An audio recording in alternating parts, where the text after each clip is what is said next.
السلام علیکم۔ ایک مرتبہ کا واقعہ ہے کہ ایک بزرگ اللہ والے جا رہے تھے۔ سردی کا موسم تھا، بارش بھی تھی، سامنے سے میاں بیوی آ رہے تھے۔ ان بزرگوں کے جوتوں سے ایک دو چھینٹیں اڑیں اور عورت کے کپڑوں پر جا گریں۔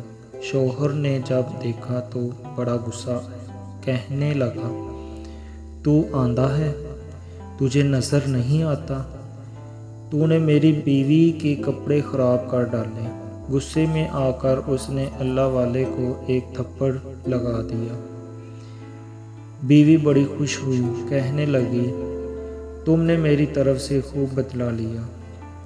خوشی خوشی دونوں گھر کو چلے گئے۔ یہ اللہ والے آگے چلے۔ تھوڑی دور آگے گئے تو کیا دیکھتے ہیں کہ ایک حلوائی کی دکان ہے۔ حلوائی نے سوچا کہ آج سردی کا موسم ہے، لہٰذا آج مجھے جو اللہ کا بندہ سب سے پہلے نظر آئے گا تو میں اس کو اللہ کی رضا جوئی کے لیے گرم گرم دودھ کا پیالہ ضرور پلاؤں گا۔ اب وہ انتظار میں تھا۔ جب بزرگ پاس سے گزرے تو اس نے بٹھایا اور گرم گرم دودھ کا پیالہ پیش کیا۔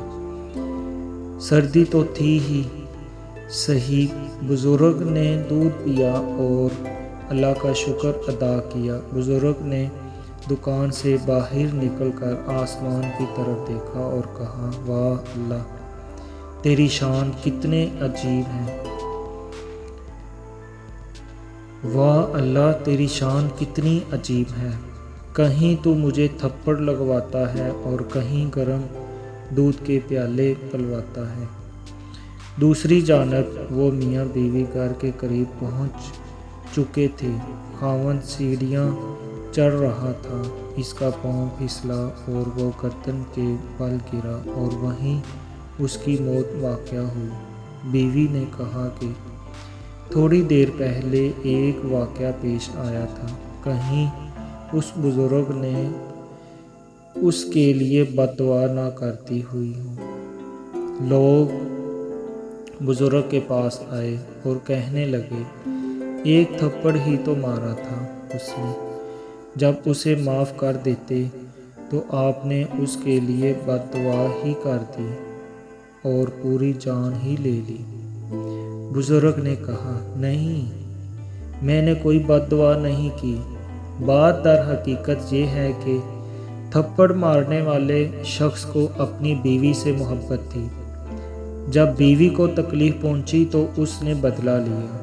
مجھ سے میرے پروردگار کو محبت تھی۔ جب مجھے تکلیف پہنچی تو میرے پروردگار نے بدلہ لے لیا۔ جب انسان معاملہ اللہ تعالیٰ کے سپرد کر دیتا ہے تو اللہ تعالیٰ بدلہ لیا کرتا ہے۔ جزاک اللہ۔